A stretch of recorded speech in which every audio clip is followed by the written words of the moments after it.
Hello naman. For today's video, ipapakita ko sa inyo kung gaano ba ako kabisi sa araw-araw, lalo na ngayon na pumapasok na si ate. Yung as in talagang pasok na hindi na siya saling pusa, kasi before dun sa daycare saling pusa lang siya dahil siya ang pinakabata sa kanila. So ganito na nga, 4 AM pa lang gumigising na talaga ako na maaga para mag-prepare ng pagkain. 11 pa naman talaga ang pasok ni ate, pero maaga talaga akong nagpe-prepare dahil pumapasok din si daddy na maaga at ito din yung binabaon niya. Kasama na din dito yung uulamin namin sa buong maghapon para iisang lutuan na lang. Mahirap din kasi talaga mag-isip ko ano ang ulamin. Aminin nyo, hindi lang ako ang ganito. Lahat ata na nanay ang problema sa araw-araw ulam. Alam nyo ba, parati ko niloloko ang asawa ko na 4:30 pa lang, pawis na ako. Talo ko pa nag-exercise. Tapos ayun, sila tulog na tulog pa. Minsan kasi 5:30 to 6 na siya gumigising. Naiintindihan ko naman yun kasi pagod na siya sa opisina. Alam nyo, pagpasok niya ng 6:30. Ang balik na niyan minsan 8 PM or 9 PM. Pinakamaaga na yung 8. Minsan hindi na niya inaabot na gising ang dalawang bata. Pag si daddy para pumasok sa trabaho, saka lang ako gumagawa ng iba pang gawaing bahay. Hindi talaga pwedeng lumipas ang isang araw na hindi nag-vacuum dahil bukod sa kailangan talaga na malinis ang bahay dahil ng mga bata, is grabe din ang hair fall ko.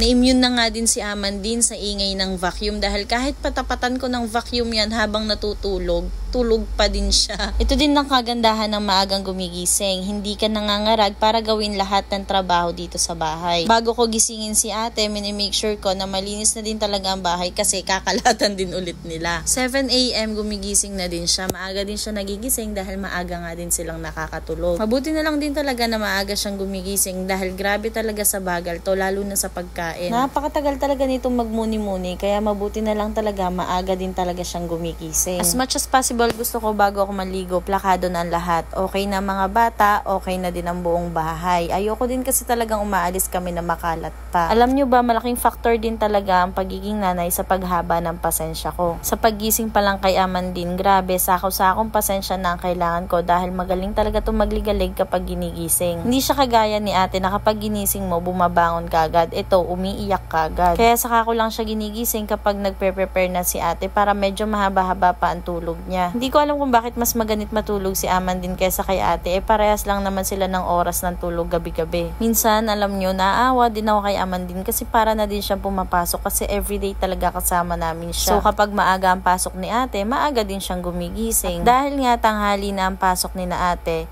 nagbabaon na din ako ng pagkain para mapakain ko muna siya sa sasakyan bago ko siya ihatid sa classroom. Para din hindi na siya magugutom pagdating sa klase.